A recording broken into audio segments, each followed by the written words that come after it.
నేనేదో చేలో కలుపు తీద్దామని పోతే కలుపు చూడండి ఏ రకంగా ఉందో. నేను ఇంత కలుపు ఉంటుందని కూడా అనుకోలేదు.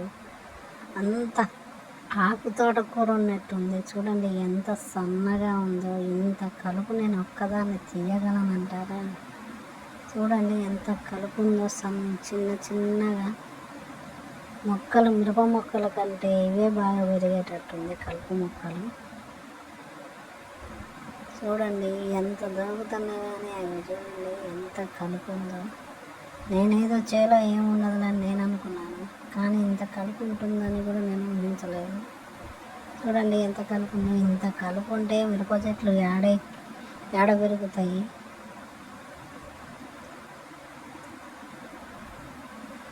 మిరప చెట్ల కంటే కలుపు మొక్కలు ఎక్కువగా పెరుగుతున్నాయి. చూడండి ఎంత కలుపు ఉందో.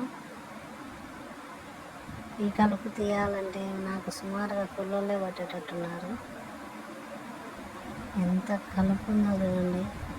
ఇది తీసి వదిలేయకూడదు, దీన్ని బకెట్లు వేసుకొని బయట పడేస్తే తప్ప, లేకపోతే ఇది మళ్ళీ రేపటికల్లా మళ్ళీ మొలుస్తుంది. దీన్ని వెనకమ్మటి తోగి బకెట్లు వేసుకొని బయట వేస్తేనే, లేకపోతే ఈ కలుపల్ల చేలోనే రేపటికే మొలుస్తుంది. మళ్ళీ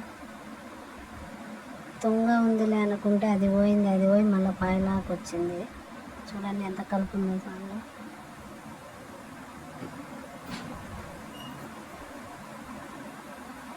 దోగుతుంటే దోగేకుంది వచ్చానే ఉంది ఈ మొక్కలు. ఎంత కలుపు ఉందో చూడండి.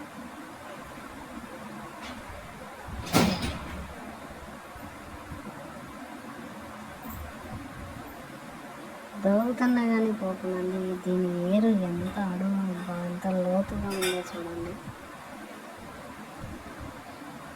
దీన్ని ఇలా దోగి ఏరుకొని మళ్ళా బకెట్లు వేస్తే తప్ప, లేకపోతే ఇది వెనకమ్మడే బతుకుతుంది.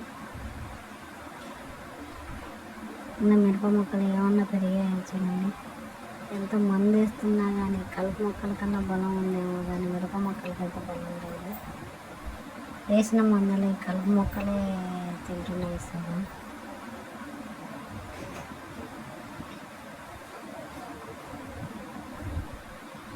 చూడండి ఎంత కలుపు ఉందో. ఇంత కలుపు నా ఒక్కదాని వల్ల అవుతుందా? కాదు, దీన్ని పొలాలు పెట్టాల్సిందే కలుపు. నేనేదో తీద్దాంలే అనుకుంటే ఇది ఎంత కలుపు ఉంటే నా వల్ల ఆడవుతుంది.